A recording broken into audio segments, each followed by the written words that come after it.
like to call to order the District of Chetwynd Council meeting, May 21st at 4:32. Prior to adoption of the agenda, can we have the opening statement read, please?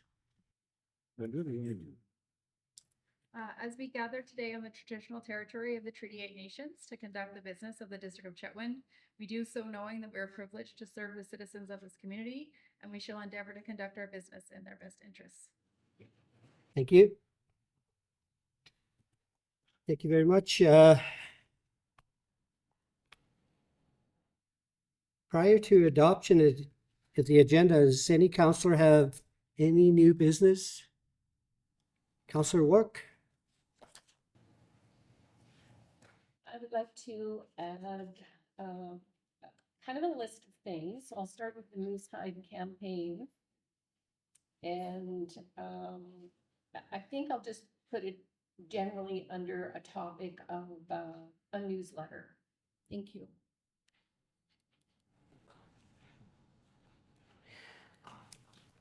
Is there any other new business, councillors? Okay, we're good. Okay, thank you. Two items added under number 12, new business.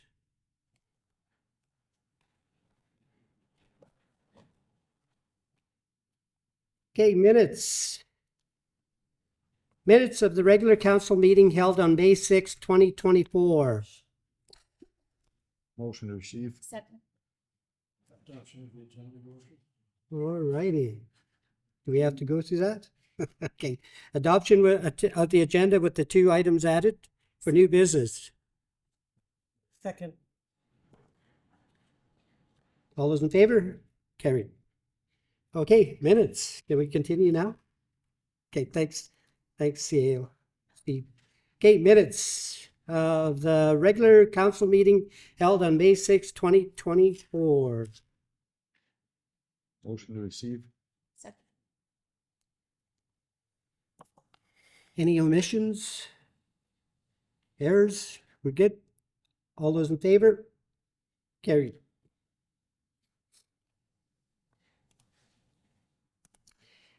Okay, we got delegations.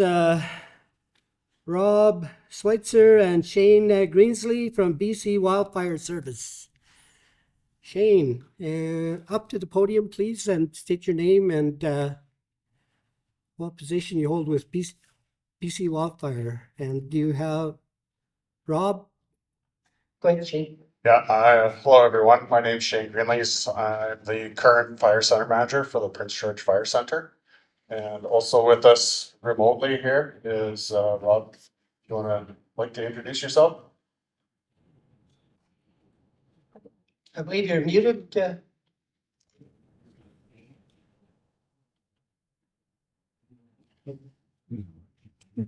Okay, give us a second. I think our IT financial guy is going to go check it out.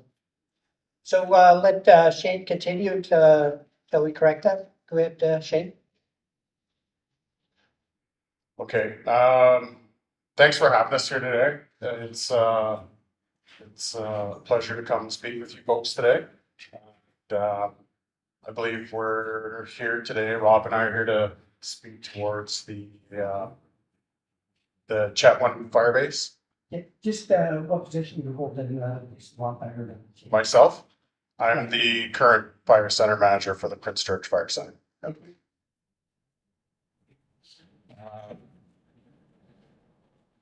I think that, so we're here to talk about the Chetwynd base today, and I believe there's some questions for us.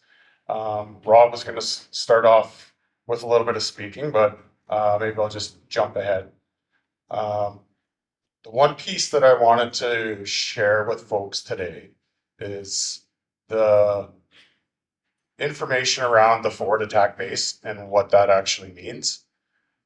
So the base here is being replaced with new structures. So the structures that are there have aged out. They're quite old. It's not healthy to have staff in there anymore. The one thing that's not going to be replaced is the living quarters. So there will be new office and warehouse put in that location.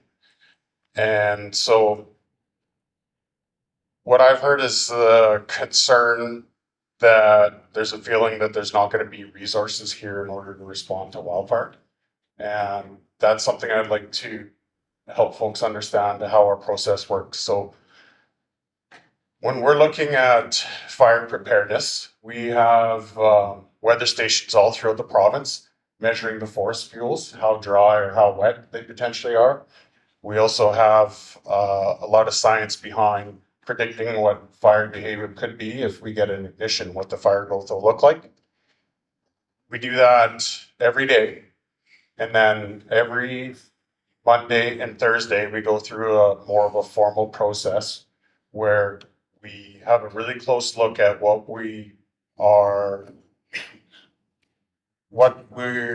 need to have on for resources and where we need to pre-position those resources so that we can get to any potential starts or get to the higher hazard areas sooner than later, because as you all know, the sooner you can hit a fire, the better your chances are at containing that fire.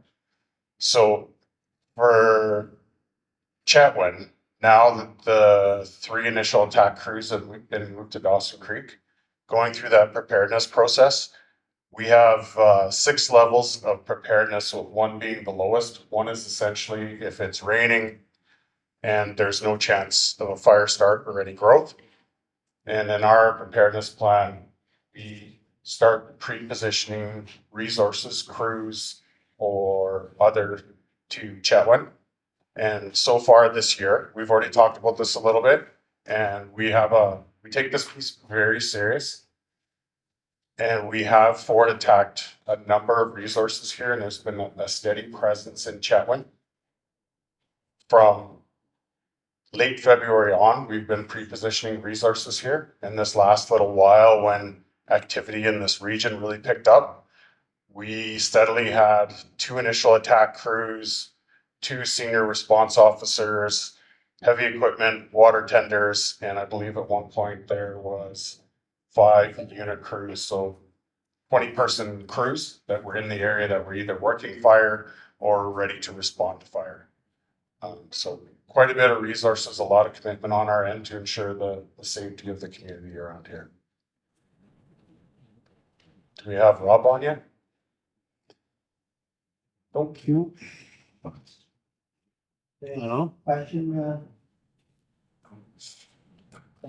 Thank you. So when you say you've been pre-positioning resources in Chetwynd since February, does that also mean that personnel are on site around the clock for part of that? Yeah, it means that we have personnel that are staying at the local base here. That helps. They're here round the clock. We're finding accommodations for them overnight. And yeah, they are here. Thank you. I believe some of the stuff that we've went through, and the question is initial attack, what we call NIFAC, is Northern Initial Fire Attack Crew. That was stationed here since the 90s.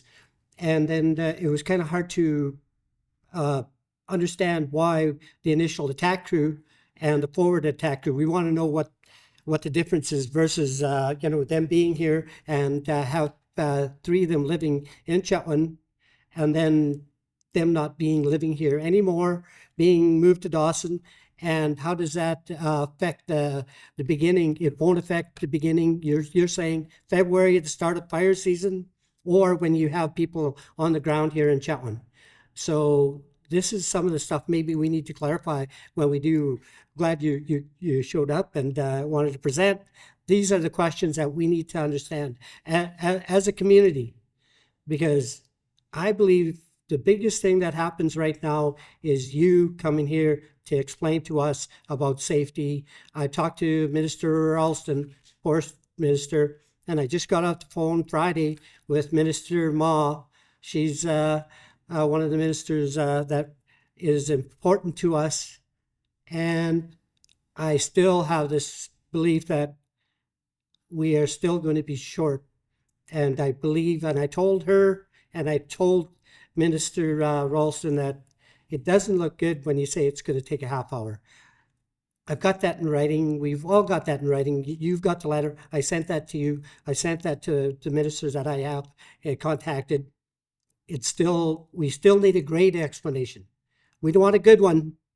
We need a great explanation.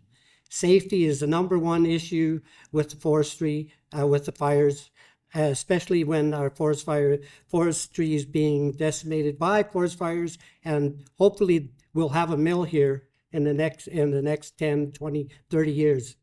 And that's what we hope. But first of all, we shouldn't lose houses. We shouldn't lose lives or anything like that. And that's what I explained to the ministers, that we need this explanation given to us so that we say, yes, we're going to be covered.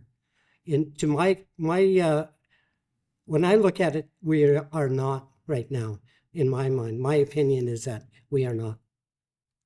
And you have to be able to tell me, and sorry, Rob can't get on because I'm certain he's got some part of this too. But if you give us that with 100% that we're going to be covered, this is the worry, not 99%, not this. That 1% we could burn properties, homes. So it's been done in Slave Lake and a few places. We don't want to talk about Benton because that's just horrifying. It is horrifying. So this is what we're about. This is why council, CAO writes letters on behalf of people sitting in this room, people on the street, the people in the street that comes here. This is why we do it, Shane. We don't do it because to make ourselves feel that we have to do this. This is our responsibility to do it. So anyway, great explanation is coming, I gather. Oh, I hope so. Safety is, we take that very important as well. And like I say, with the pre-positioning of crews here, we're putting that at a very low threshold. And looking at the fire activity that has been around this area already, our response has been very good. And I believe in one of the letters, the correspondence referred to 20 minutes for response time out of Dawson Creek by helicopter. But with forward attack, the response will be right from the base here, will be much quicker than that 20-minute response time. Other thing to add into the resources that were stationed here is there was several helicopters here as well over the last little while. And I would say, in my opinion, response was very good so far this spring. There was no delay from where it was before. The fire response service has remained the same as it was in past years. If maybe not a little bit better, because we did forward attack out extra resources here that were here primarily for fire response. Whereas sometimes we have crews that are stationed in towns and they'll be off doing other projects, doing presentations. They might be focused elsewhere.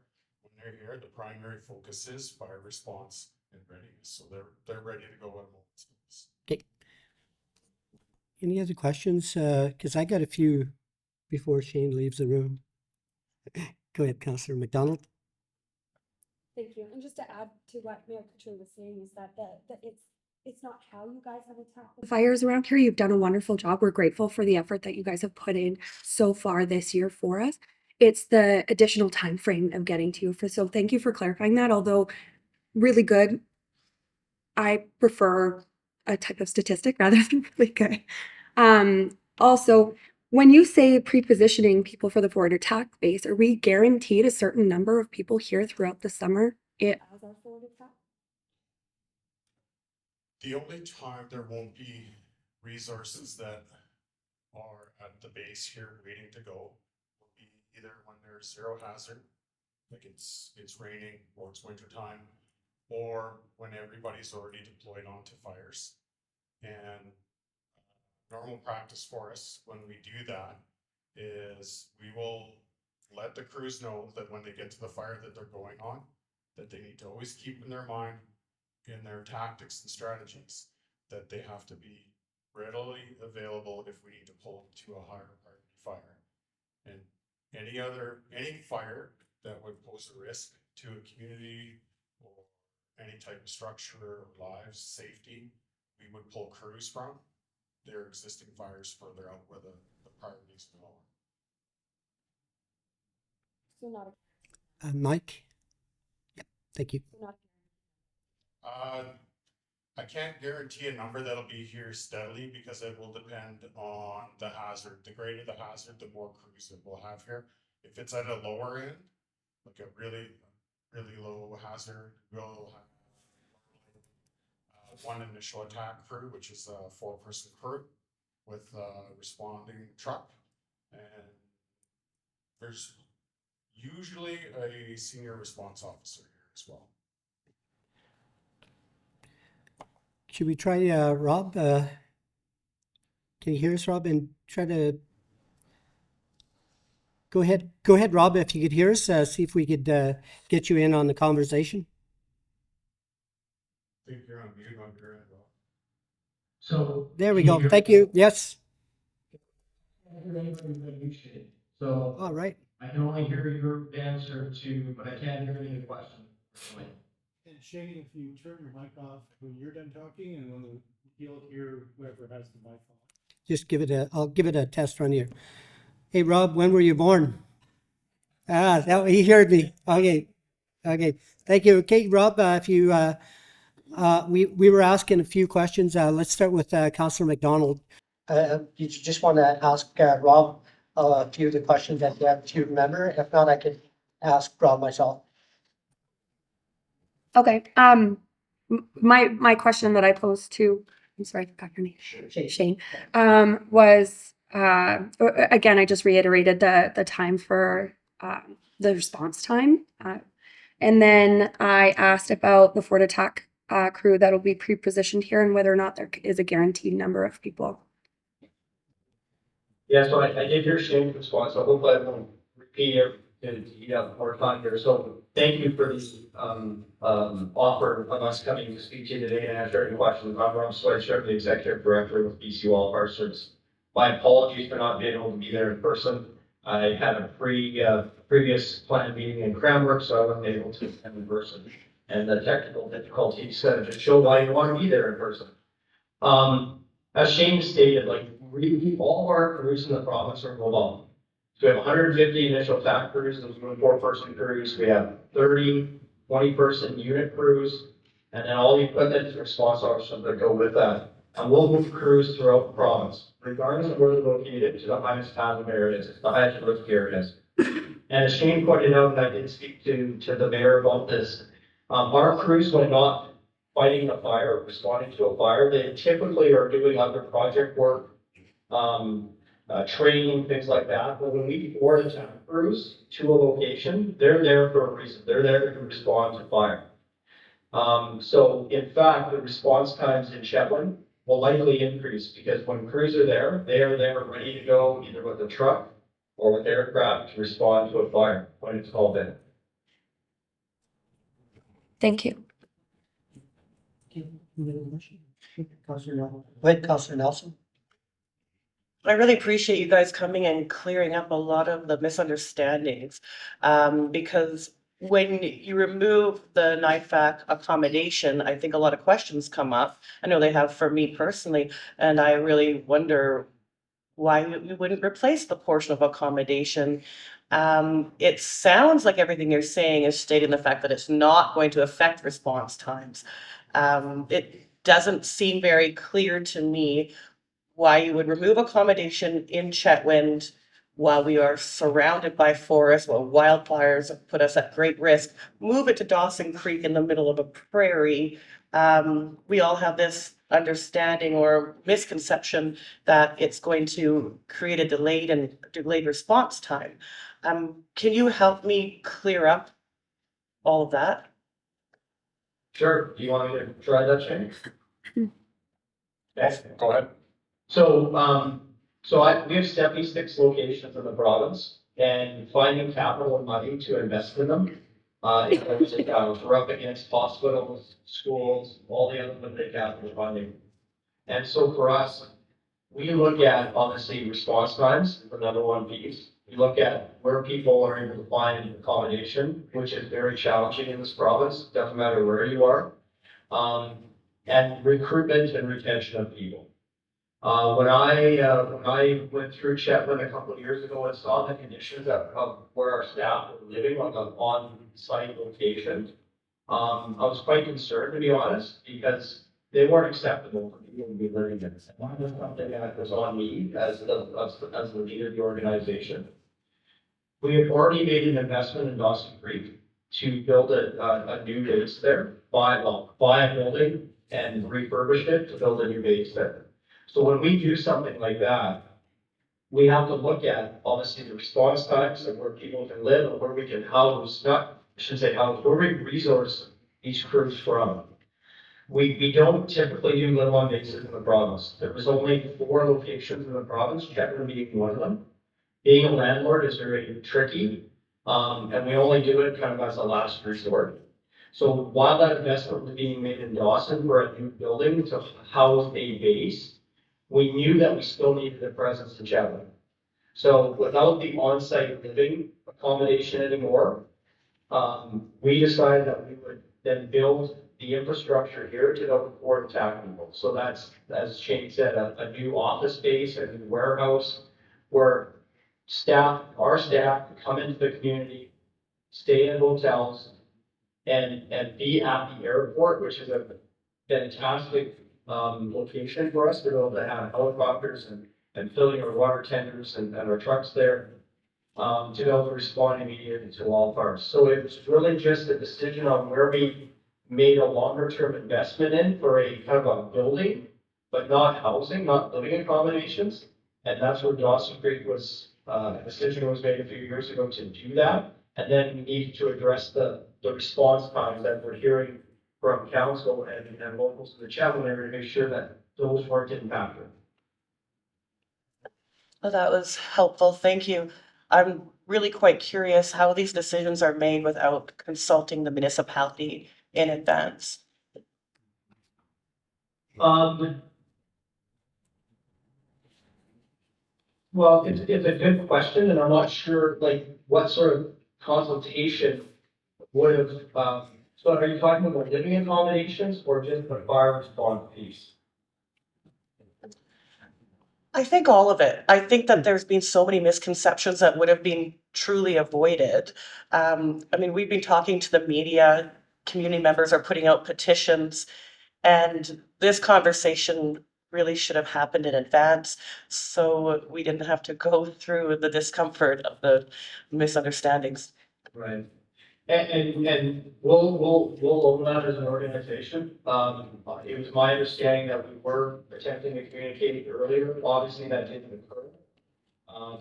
And you're right, it leads to, when there's a gap in information, that leads to rumors and innuendos, which just causes stress in an already, talking to the mayor, like, there's a lot of fear in the community around the impacts of the wildfire. We feel that, we've seen that, we saw that again in Fort Nelson, here recently. And I wish if we could do this again, absolutely. I would have liked to been able to inform the community, and really address that response piece, because the response piece isn't the concern here. I can certainly empathize with the fact that we invested in Dawson and not Chetwynd, and that's a whole different conversation. But when it comes to the response times, we cannot allow that to reduce at all because of the public safety aspect.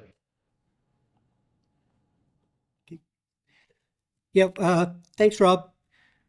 Here I go with, those are exactly what we talked about with the Minister, Ralston, and I gave a little bit of information to Minister Ma.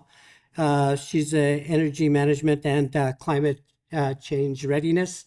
So, that's exactly what we talked about. So if we were discussing this matter at the beginning, maybe some of the stuff would have been addressed, because none of the First Nations, none of the area, the PRRD around our area weren't talked to or advised in this matter that we were going to move the initial attack team to a building in the middle of Dawson Creek for budget.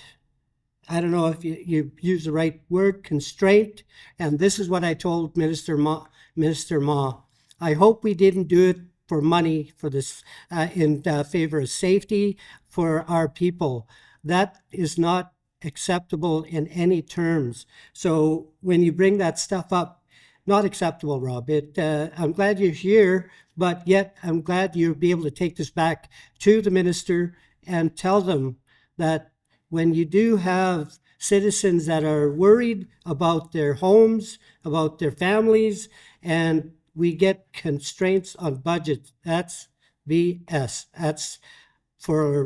That's putting it lightly, I tell you, because it's not a thing that we do here in the north. We live here because we enjoy the north. We enjoy what we do here, and it's important for us to state that it's important.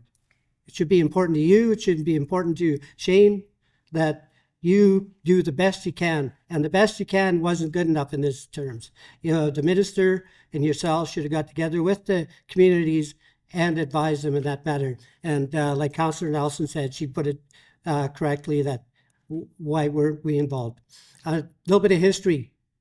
Some of the stuff went on in Chetwynd here. We weren't advised, and it caused a lot of damage to our communities. We weren't advised. This is where this stands right now.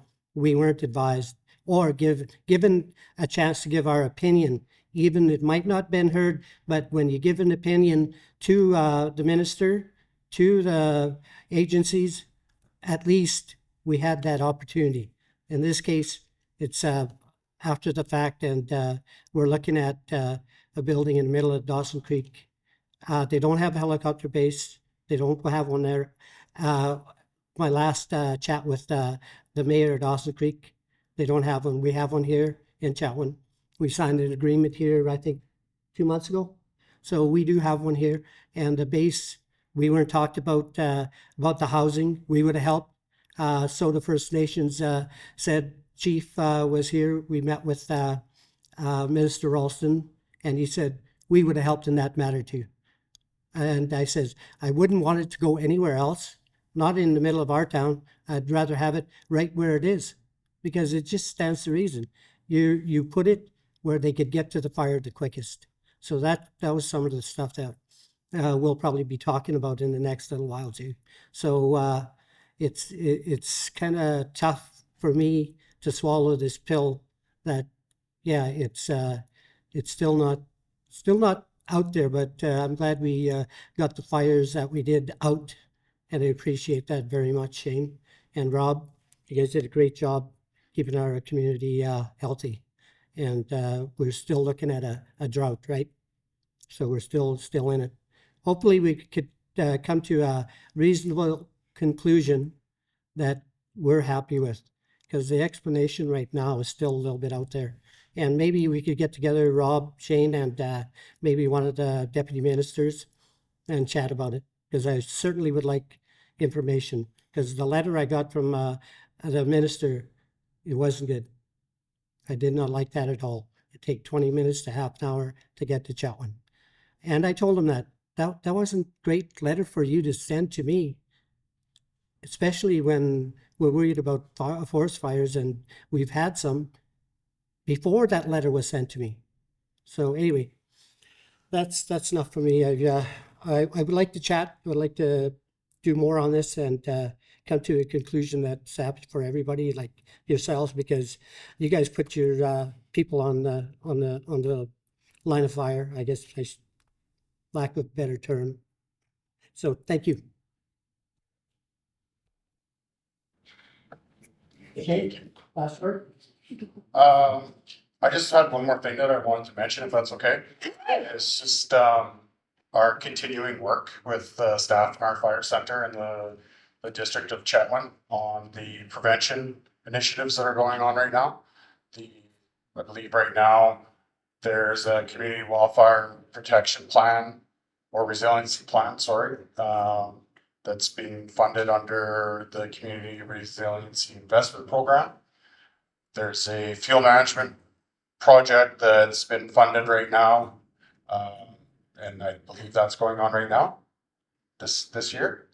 Yeah, and just looking forward to continued work on that because as we've talked before, there's a lot of history of fuel management around here going back a very long time.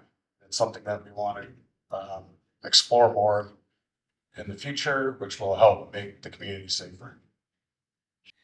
Thanks, Shane. Thanks, Rob. We've never questioned the ability of firefighters anywhere.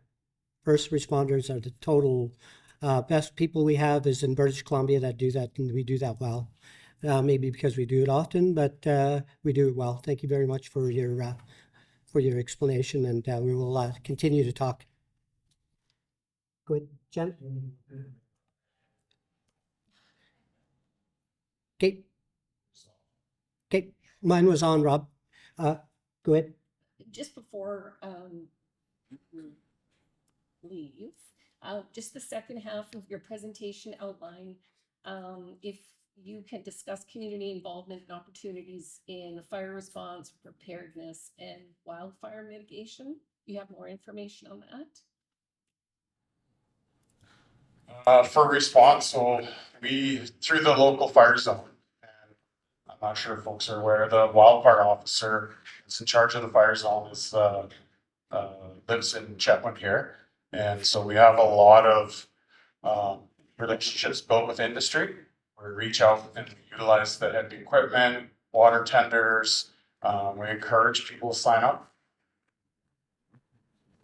In the north, we've become very strong with our partnerships of working with industry and contract crews and anybody else that comes with us. We're becoming very good at bringing those folks into the fold. And it's one of the things that helps make us successful.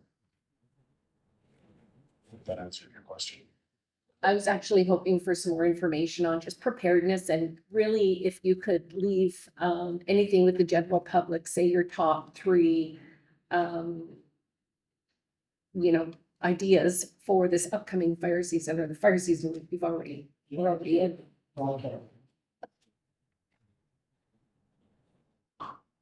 My top 3 ideas for this fire season for preparedness.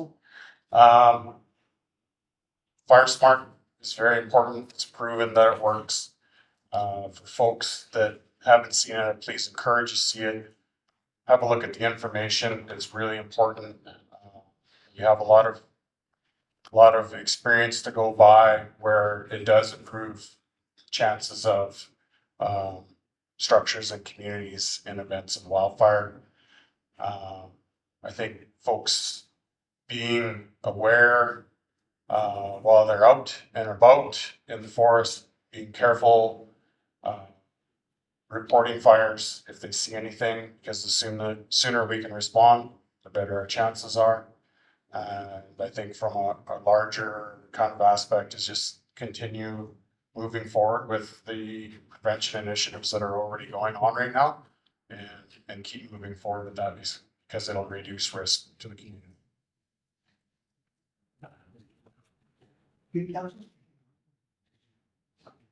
Okay, Rob, you're good. I am, but I do just want to address your request there to share what we've heard today with the Deputy Minister, Rick Adler. I will do so.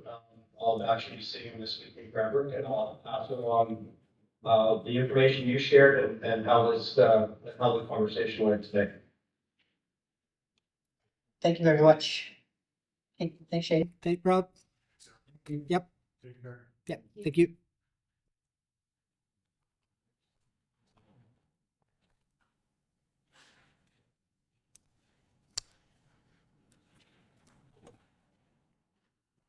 Bylaws. District of Chetwynd zoning amendment bylaw number 1174 2024 4300 at 46 Drive Northeast requires third reading and adoption. Make a motion for third reading and adoption. Second. Discussion on the matter. Councillor Work. Just reiterating what I said earlier, that it's just important for locals, local business people, residents to know that, not everybody can just book a room at a camp. Mhm. There's a contract that's involved, and it shouldn't take away from our local business people. Councillor Nelson?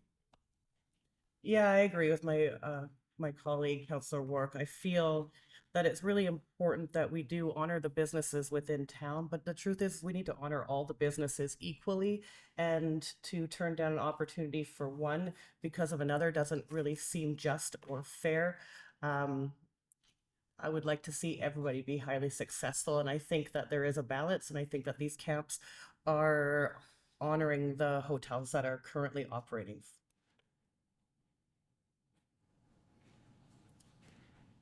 Councillor McDonald? And just to add to that too, the clarification that these are currently existing camps. Any more discussion? All those in favor? Carried.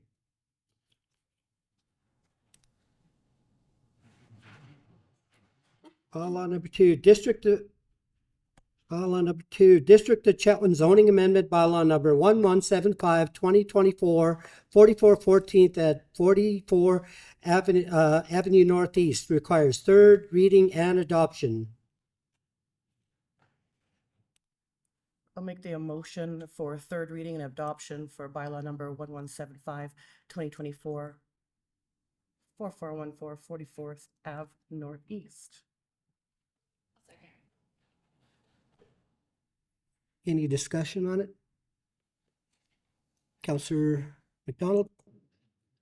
Sorry, and yeah, I believe at the last meeting where we had our first and second readings, I believe our CAO did mention that there's previous statistics on any potential effects to our hotels. Do you recall that conversation?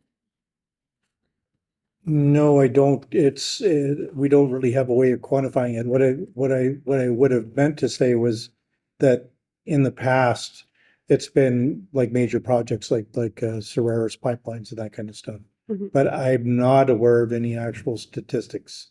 Ellen, are you aware of any? The only statistics that we were with the temporary use permits for both of the clients, they were able to give us regular updates. So we audited their process of their contracts, so they share their statistics on who was in and who was out. And we do keep a regular look on that, but that's the only thing that we had was when they were up and running was the stats that they shared, but not how or what that did for the hotel use. Okay, perfect. Thank you. Thank you for the clarification. All right. Any other questions or discussion? Okay. All those in favor? Carried.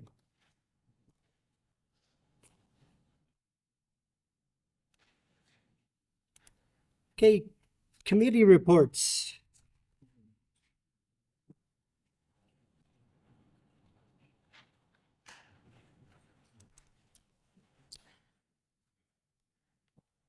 Regional district and the mayor's report. The mayor's report is I attended the conference on Minerals North in Kitimat on May 8th, 9th, and 10th. So it was mainly, we had the sessions were done by the gold mine community in the northeast or northwest of British Columbia. They're very prevalent in gold mining. And what they have is per ton. So if they have a gold mine per ton and it's good mining, if you have a ton of gold, a ton of material, and you produce 0.35 of a gram. So if you get a ton and you get 0.35 of a gram out of that, that's a successful gold mine. So if anybody knows a ton is pretty heavy and then you get this little amount of gold, that's a successful mine. So we found those out. And one of the other things is that exploration for this stuff in the Northeast here, the margin percentage is very low of exploration for precious metals and critical metals in the Northeast compared to the Northwest. They have a lot of exploration going there. For an example, my next stop was in Smithers. They had 7 choppers or helicopters at their airport sitting, waiting. And they weren't forestry helicopters, they were exploration helicopters. There was 6 from the same company, and maybe 1 or 2 in hangars, but I seen 7. So this is quite important to them that the exploration in there, because they got gold mines up there. And what they're telling us, just in that fact about tailings, they were talking about tailings on critical metals, the stuff that we're going to be making batteries out of for our vehicles. So that's what's happening now, is that they used to push it out the back and pile it up. So now they're looking at the critical metals. So that was important to them. And it's quite a cost, like, to buy critical metals. It costs quite a bit. So it's worth more than gold and all that other stuff, those precious metals. So that was the one on Minerals North, and I stopped in Smithers. So I'll have a report on Smithers because it was a local government association that we had, Northern Government Association there. So I'll have a report on the next meeting. And does anybody else, any councillors have a report? Councillor Nelson? Thank you. So our Chetwynd Public Library is on schedule for movers to come June 10th and 11th. There will be a service interruption from the 10th through the 23rd due to the move. North Central Local Government Association Conference, great opportunity for networking with the communities of North Central BC while receiving invaluable information from keynote speakers, plenary sessions, and panels, which was held in Smithers, as your worship mentioned. Few highlights that I noted, starting with the carving presentation. We had the pleasure of transporting the carving named Lionfish from our 2013 collection to Smithers last week. The piece now stands in front of the historic courthouse at the center of town. Our mayor presented the carving before the conference opening to Mayor Attrell of Smithers, who expressed great gratitude to be part of the Chetwynd chainsaw carving legacy. And it truly did bring a great deal of pride as an individual and councillor member to be able to be there and kind of share in the glory of our chainsaw carving. Talking about the Moose Hide campaign, which I believe has been added to the agenda to discuss further. It's a grassroots movement of Indigenous and non-Indigenous men standing up against violence to women and men. This year was the 13th year of the campaign. We were addressed by the co-founder at the conference, and we received small squares of moose hide to wear and support. We also participated in a walk on May 16th, which seemed exceptionally poignant after driving the Highway of Tears to get to Smithers and seeing all the billboards in regards to the women who have disappeared in that region. And if you've driven that way, you will see faces of missing women and signs that say, "Women do not hitchhike on this highway." It was really something to behold. And the NIFAC resolution, further to our discussions earlier, we submitted a resolution requesting that the NCLGA and UBCM lobby the provincial government to maintain the initial fire attack crew bases at their current locations and not relocate them without significant stakeholder consultation. We were supported by Tumbler Ridge, Hudson's Hope, and Mackenzie on that resolution. The resolution was brought to the floor and carried. We've received further media coverage on that topic. So from what I can tell, we're really not going to just sit back and accept that either the ministry is removing services in regards to the NIFAC. And it's great to have the presenters today, and it's really kind of coming full circle as we all follow up. Thank you. Any other reports? Go ahead, Councillor Wark. Just a bit to add to the Minerals North held in Kitimat. I was able to tour the LNG Canada facility, which was quite overwhelming. I've never seen anything that size. And it was especially interesting to see, you know, all the activity that happened in Chetwynd over the years, putting the pipeline in, where it actually ended after, you know, the 670 kilometer span Yep. from Dawson Creek to Kidnap. Also at that, I found it really interesting, Minerals North, you know, we're all about, coal. Mhm. We really don't have a lot of, experience with gold, silver, copper, diamond. And I've never heard of the, Golden Triangle, which is the, popular name for a loosely defined region that includes most of the major gold, silver, and copper deposits in the west central of our province. Yeah. Thank you. Okay. Reports? Motion to receive. Second. Any questions on the reports? All those in favor? Carried.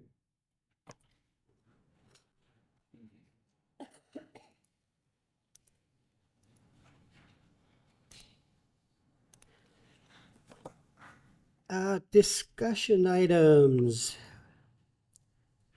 Email from the Chetwynd, BC Filipino Canadian Society dated May 9th, 2024. Request for sponsorship.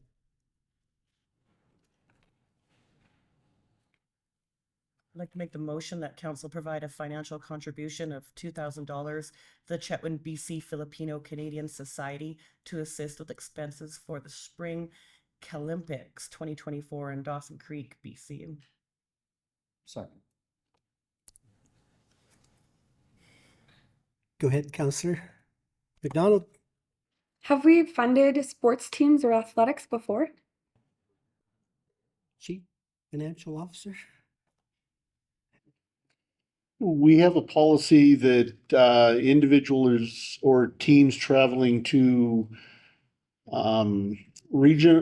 provincials, nationals, or international competitions qualify for a grant of different levels based on whether it's an individual or a team and which one they're going to. That policy, if it had fallen under one of those, gives me the right to just say it fits here and I can give them the donation. This, as it didn't fit into that, I felt should come to council for their consideration, so.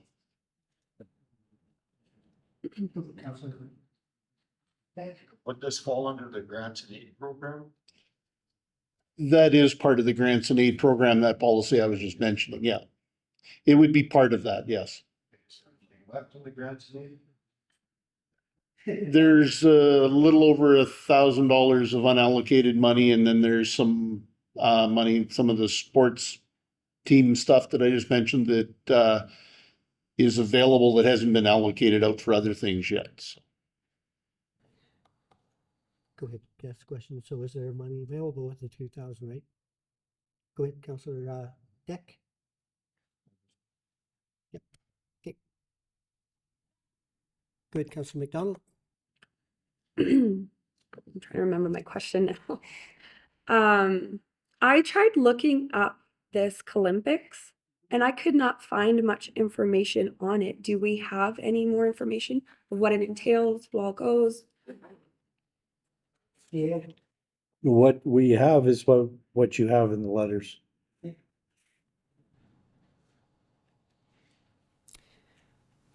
And we had them present to us on their society, right? So they're fully functional society. So they sent us a letter prior, but they didn't have no dollar figure.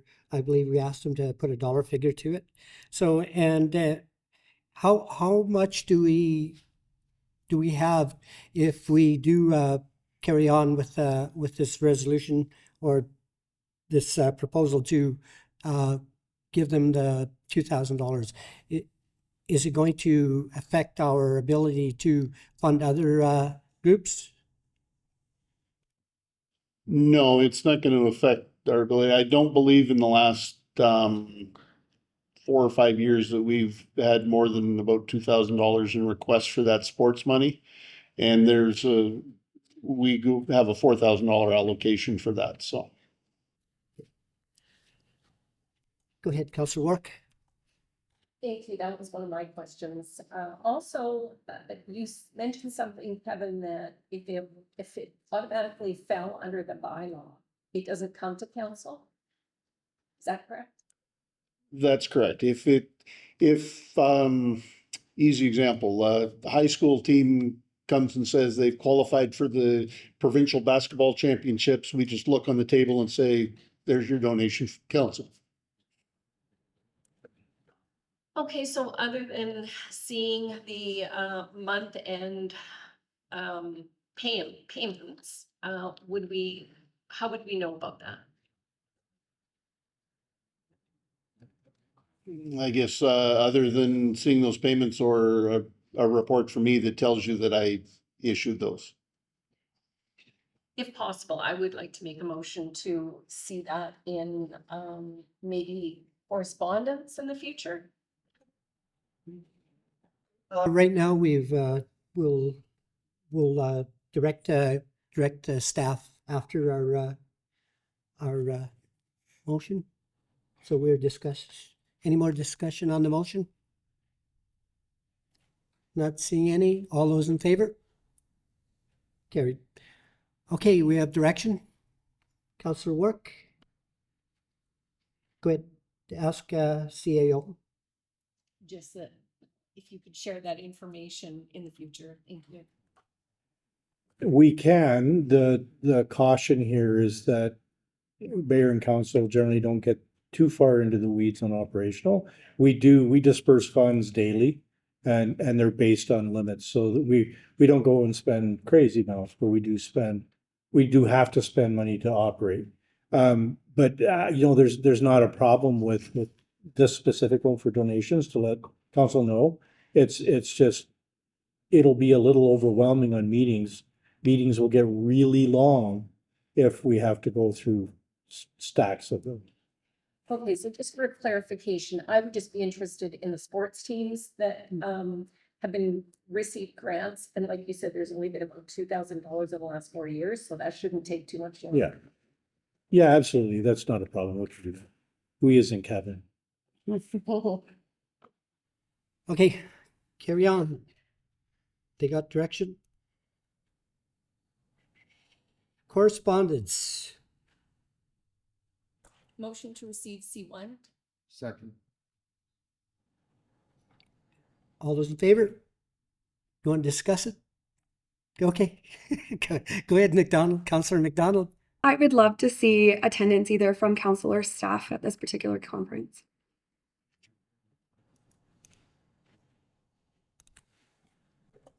Yes, I agree with you. So what's our next step, CAO? Is do we have to bring it back to motion, or have Councillor McDonald make that motion? We'll bring a motion to the next meeting with costs and all the nuts and bolts details on that. Okay. So that would be for the 2024 Community Safety and Well-Being Conference. Okay. Motion to be brought forward in the next meeting. Okay, information items. I1 to I8. Anything to be brought out of those? Motion to receive I1 to I8. Second. Okay. All those in favor? Carried. Reports for action. Pine Valley Exhibition Outdoor Riding Arena. Make that motion that council provide financial contribution of $100,000 towards the PBEP outdoor riding arena upgrade project. And that the funds be allocated from the gas tax reserve, and that the 2024 to 2028 financial plan be amended accordingly. Second. Discussion. Councillor McDonald? I believe at the last meeting we discussed as well that they're also going out for other grant funding. If they are successful in the grant funding, I believe this was part of the discussion too, that if they are, like, we will fund whatever is remaining. And then that way we can like retain some of this $100,000 to reduce tax burden in the future. That would have to be in the motion. If you have to, you'd have to amend it. If that's, it was a discussion, but it wasn't amended or put in the motion. So if you were to make that amendment saying that we take back some of the money that they've received in grants to reach their target, because they do have a target number on here. And if they reach that without the assistance, but I believe the motion should just stand as is, because we asked our CAO for information, and I think we're all in, we all heard it. So I think the motion should just stand as a motion by itself. Thank you. Any more discussion? Go ahead, Councillor Nelson. Well, I just have to say, if you want to get something done, invite a bunch of cowboys. Look how full this gallery is. Good for you. What a team. And I know that you're all active volunteers over at the exhibition park too. So I'm pretty proud of all you guys. And furthermore, Girls, don't forget the girls. guys and gals. And furthermore, to get Councillor Deck to spend taxpayers' money is not an easy feat. So when Councillor Deck says, let's do it, I say, do it, guys. Any more discussion on it? All those in favor? Carried.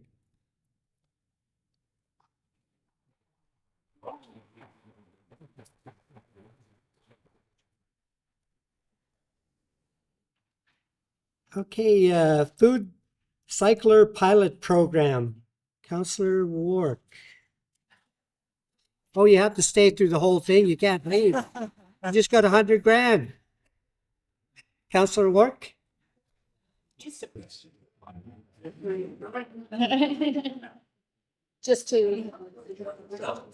get it on the floor.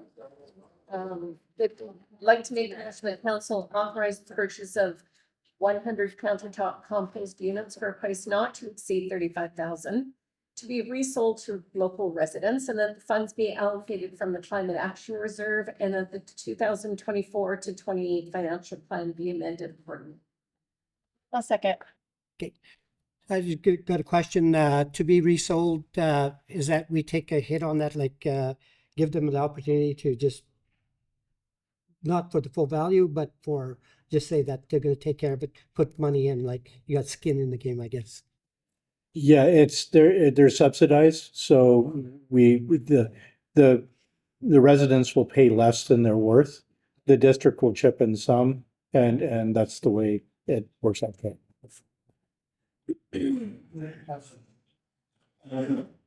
Okay, so I'm looking at the presentation, and I need clarification on how this funded pilot program would look, because according to the presentation, the retail price, and also my question is which food recycler, because there are two of them. And are we there yet? Do we have all those details as to how this is proceeding? Yeah, I believe we've got all the details for it. Okay, so what does it look like then? And 100 units at $350 each is 35,000, but we wouldn't be paying $350 each. Or the municipality would not be paying that. No, that would be our cost. So we pay the 35,000, they ship us the units, we then resell them to our residents at a price. And it was predefined in there. The small ones were $250 and the small ones were $150 and the big ones were $250, I think. Great. But those prices were defined in there, and it worked out at the end of it that we subsidized it by $100 per unit. So our net cost would be $10,000 on 100 units. Excellent. That's where I was a little confused. So it's not costing the district $35,000. No. The only other piece that isn't real smooth with this is the fact that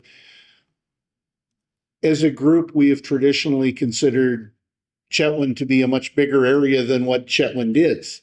I reached out to the regional district to see whether or not they would be prepared to join in, essentially just for your residents, pay your $100. They said we would do the work, but you know, and I got a response back from staff saying you'd have to make a request to the board. So they weren't prepared at the staff level that they could make that commitment. So that would have to be something that as a group you would have to bring to their board to see whether or not they wanted to be in on it as well, so that we could sell one to Steve, for instance, at a reduced price. I would like to make that amendment to that, or add that to the motion then, that we do include the whole area of the PRRD. Or area E. So, okay, if we don't, and we don't amend it, we just give direction to myself as a director to make that motion at the PRRD. If we accept what we got with 35,000 and it'll cost us 10, but we want to include the PRRD, I could just make that motion at the board level with the PRRD rather than us doing it here. You just direct me to, as a director, to make that motion. And I'll collect all the information from Kevin and present it to them. Okay. So We can even give you a report on that. Okay, so we'll just stay with the original motion, but that's fine. Yeah. Good. So if we stick with the original motion right now, then it's going to be limited to just the district of Chetwynd if your address falls within the district of Chetwynd, and we'll add on PRRD at a later date. Or are we holding off until we get confirmation? It might be the timing. When's your next board meeting that it could be brought up at? I'm not sure, but I'd have to contact the staff there and to get it on the agenda, right? I'm not anticipating that we would be going ahead before we hear back from them, but I mean, we could. I don't think the regional district's going to be overly opposed to it. I believe they're already have at least one of these agreements in place with another municipality, so. May 30th, and that's when the next board meeting is. So I'd have to contact him tomorrow morning, and then we'll get it on the agenda there. And if not, I'll send an email to us that it's going to be on the June one. Go ahead, Council Board. Is that the minimum amount you can buy is 100 of them? No, they actually proposed a lot less than that. Their original proposal was for us to do 50 units. So, is there gonna be that much of a demand? Cause they sound a little expensive. The information I got back from them, there were communities very similar in size to us who were hitting 60 to 100 units without any problems. I believe Burns Lake was over 100 units, very similar type size and community makeup, so. Councilor McDonald? Councilor Dack did answer or ask my question for me, but mine is if we don't sell them all, is there a return policy? Like in the event that we sell 95, can we send 5 back? I'm sorry, I don't know the answer to that offhand. I'm sure that there's something we can work out though. Just, my question about which one of the two has that been decided, or do you get a mixture of both? It would be a mixture of both, and we would have to try and figure out how many large and how many small we think we'd need. Thank you. And also just to add, I do know a municipality much smaller than ours who the first 100 went in a hurry. Yeah. It just adds to. Recycling, right? I mean, we got good recycling, so it just adds to that. And there's a lot of people that have gardens and herbs that they grow, and I don't mean that kind of. But anyway, so we're good. Direction will be to myself to get it on the agenda with PRRD, see if they're interested.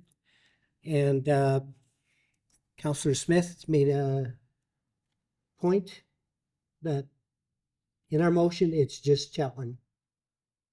So do you want to change that now, or do you want to change that when we get information? Maybe it might be irrelevant because PRD might just say no. Well, there is a cost savings for residents outside of Chetwynd, but it's not as much. Correct, Kevin? Yeah, their structure, it would be $100 more for residents outside because the municipality is subsidizing $100 a unit. So. But so then would we request that the PRRD subsidize the same? So then would they cost the same then, whether you're in? Yes, that's the idea of talking to the regional district is get them to put up the $100 for their residents. Okay, the question was just for us or until I get back with the motion to the PRRD that give them an opportunity to purchase one of the items. This would be relatively easy to adjust on the fly. If the board approves it, then we'll just adopt it. If they don't, then we'll sell 100 units in town. I'm going to buy one at the lesser amount of deduction. Yeah, well, and you also know that I'm a cheap bugger too, so it's still a good deal. Yeah, it's cheap. Go ahead, Kevin. Yeah, your worship. I put the wording of local residents in there very specifically to give us the flexibility of being really restrictive on the word local or local to our area. So. Okay, sounds good. So we'll be okay with the PRD says, yeah, sure, sounds like a good idea. Okay. So we need a motion, or we already did? Yep. Okay, all those in favor? Carried. 51st Street Northwest and 50th Avenue Northwest water main upgrade contract awarded. Let's do that again. 51st Street Northwest and 50th Avenue Northwest water main upgrade contract awarded. Make that motion that, a recommendation that council awards 51st Street Northwest and 50th Avenue Northwest water main upgrade contract, Parallel Projects Incorporated, in the amount of $1,611,000, $581.75, excluding GST. I'll second. Okay. Discussion on it? And Parallel Projects for information. What's Parallel Project? Desiree? Parallel Projects is a contractor. They've they've completed some sidewalk projects. I thought we were doing a Parallel Project, but I don't. No, it's got to be a business. Thank you. Thank you for that. Yep. Desiree, do you know where they're based out of? They're based out of Dawson Creek. Okay, any more discussion? All those in favor? Carried.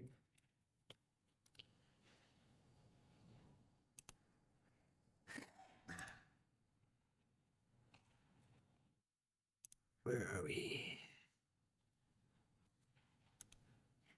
Reports for, is it reports for action or we didn't that?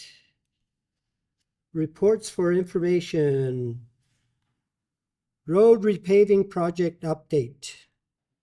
I'll make a recommendation that council receive the report for information. Any discussion? All those in favor? Oh, go ahead, Councilor Work. Can we just get an explanation of this, please?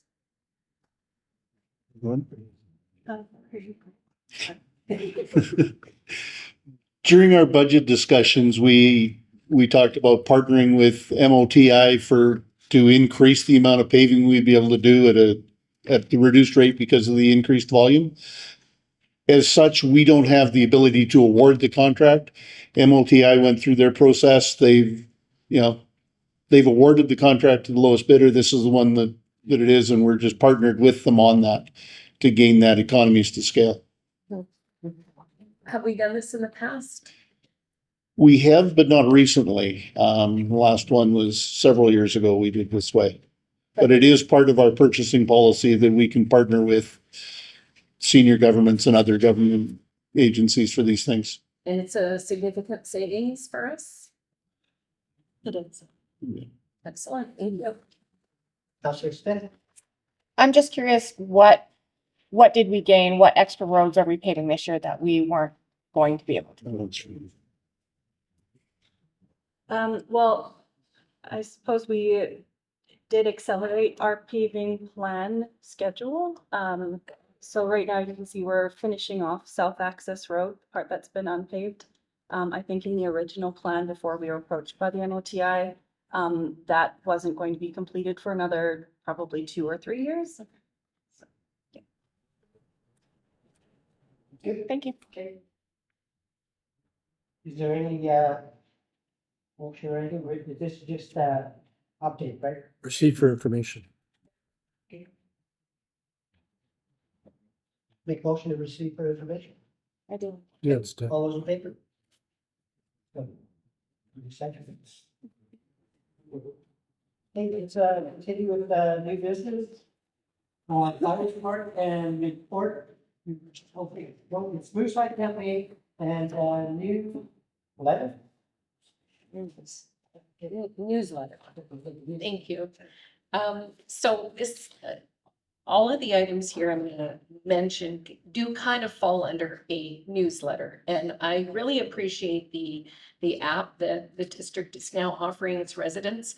But I don't find it inclusive of so much information that, in my opinion, the public is missing out on. So I didn't see any advertising about the Moose High campaign. It was mentioned today. Such a very important day that should be mentioned by our district. Also, the evacuees that we currently have, and I think, Steve, you said we have about 60? 67, let's count. 67, excellent.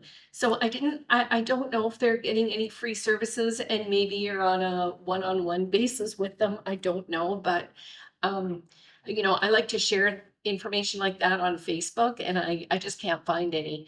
Also, I didn't see, I think I saw a tiny bit of information in regards to our pitch-in week on social media, and again, I think it's so important that all our residents who are on Facebook are aware of Pitch-in Week. Also, those who aren't on Facebook, even if they can check our District of Chetwynd webpage, then they would see that information. The essential or the ESS volunteer recruitment. The last I heard, we didn't have any luck with recruitment. So have we thought about holding a volunteer recruitment event similar to Dawson Creek and Fort St. John?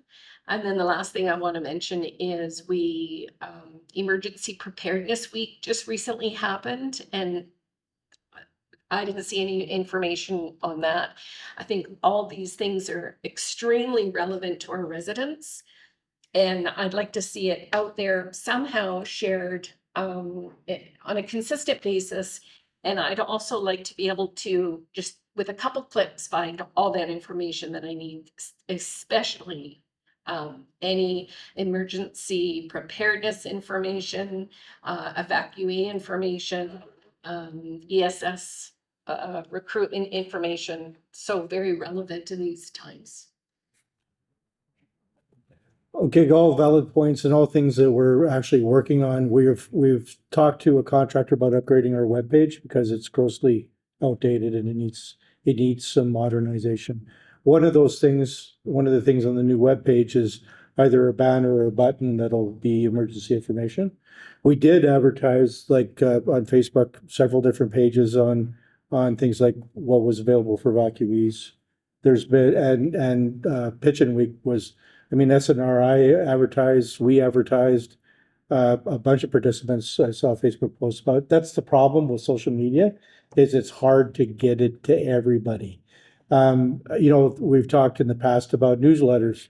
The problem with the newsletter is generally communities that have a really successful one have larger staff, quite frankly. I'm not artistic, for instance. I cannot do, it's beyond my capabilities.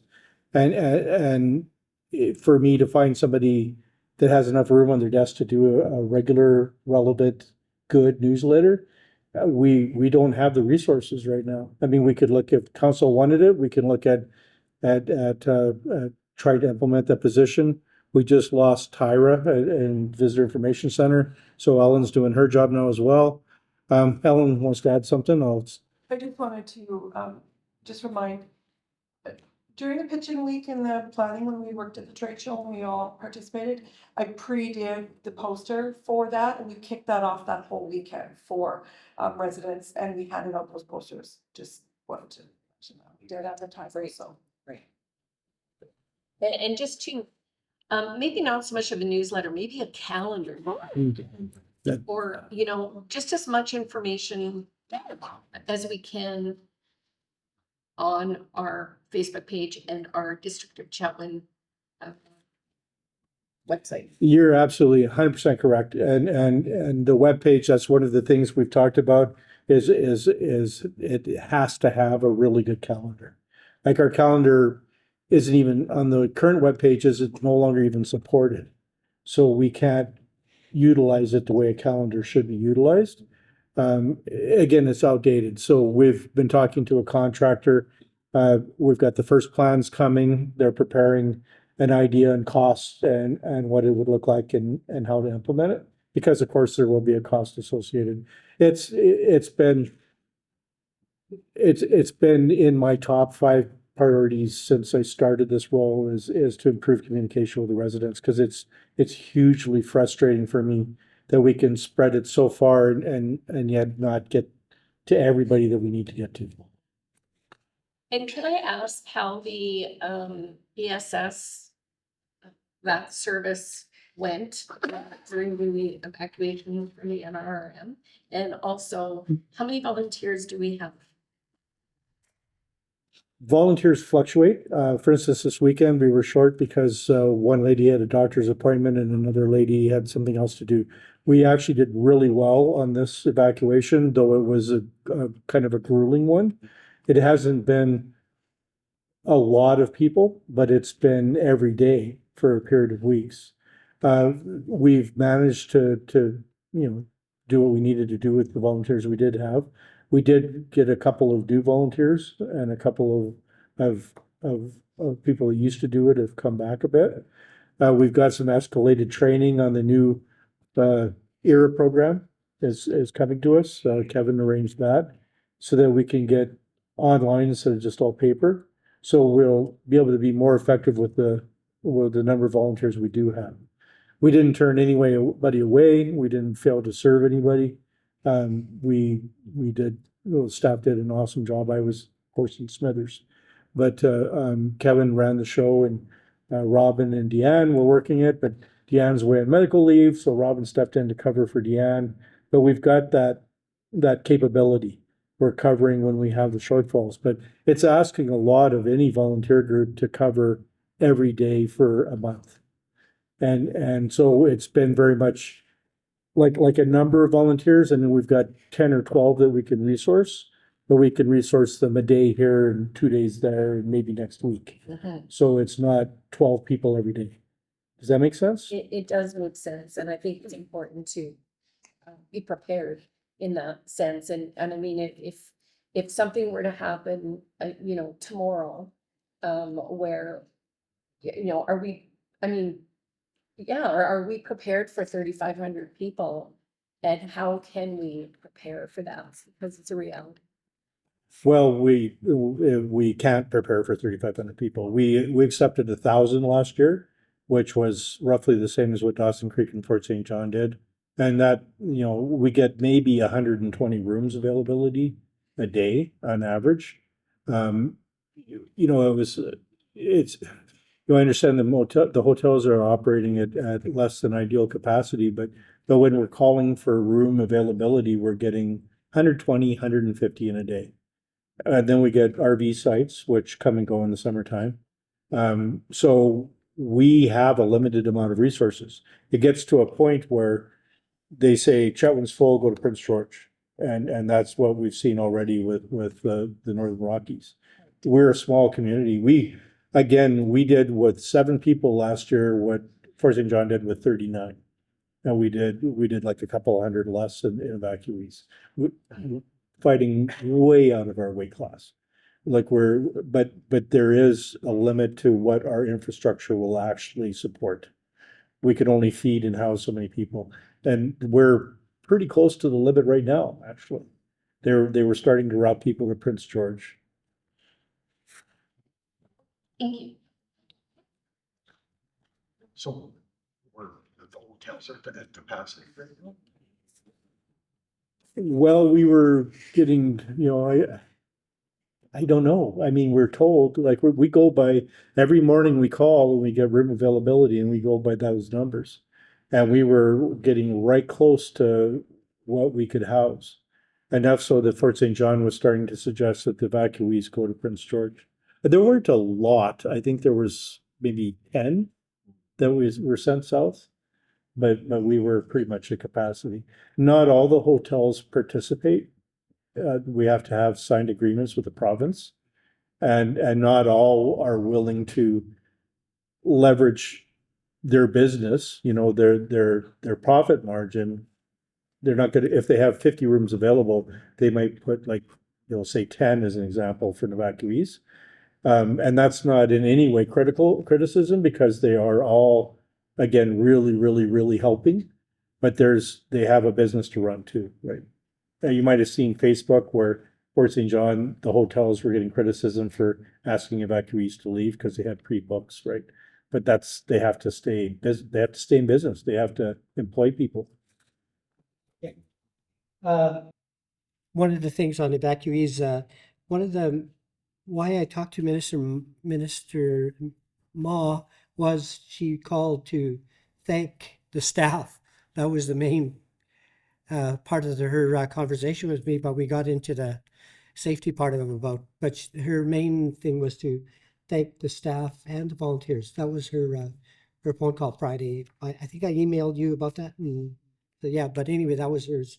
Thanks for bringing that up, Janet. And it was to thank the staff and the volunteers for helping out. And just as one more example of that, yesterday, Stat Holiday, Robin spent all day here. Just for, like, he probably got 5 or 6 people all day. But like our volunteers are doing an enormous amount of work and high pressure work. Like the people are upset and obviously, really worried and stuff, and it's a hard job. I can't imagine, but I do want to say on that, it was day, I don't know, 10 or 11 or 12 yesterday. And it was a staff holiday, so, and Fort St. John and Dawson Creek businesses were not available, I think, by phone, and I think that would have sufficed for Chetwynd. We were asked to stay open because we had people that were coming up for renewal. We had some people ahead of Fort St. John. So we had to be open to do the renewal to ensure that they receive that service. And again, it was on a direct request from Pre-Hawk at Fort St. John. Well, thank you for that. Adjournment. Any public questions, first of all?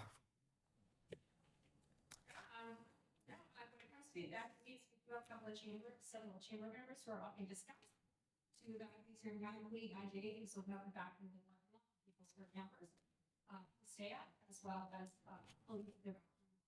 be there. As well, Home Hardware is offering people they need supplies.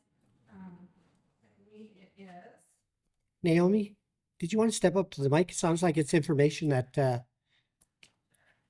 thank you. so several of our chamber members are offering deals for our evacuees. Home Hardware is offering a nonprofit rate plus an additional 15% off for all purchases. That includes firefighters that are in town. Mhm. The use of their parking lot at the rear of their parking lot for RVs in need of a temporary place to stay, as well as use of their washing facilities. The library posted a whole list of things that they're offering for evacuees, and as well, pardon me, Orchids and Moonlight is also offering a 50% discount for folks to do some shopping and do some stuff that's good for their spirit, their health, and wellness. They have this fantastic anxiety spray. I'll just throw it out there. It's wonderful. So they are doing stuff for evacuees as well. When it comes to getting information out, it's been a really tough time. Past the newspaper, it's tough to get involved. We are helping our bullet response, but the District of Chetwynd is a chamber member, so please use me if you need to get information out. Send it to me. We'll put it out in our newsletter. We'll put it out on our social media channels. We'll email it out if you need assistance and things like that. So definitely remember that I'm here. Use our services. Thank you. Great information. Okay, adjournment. So move. All those in favor? Carried.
The YMCA of Northern BC is currently seeking passionate individuals to join our team of early childhood educators.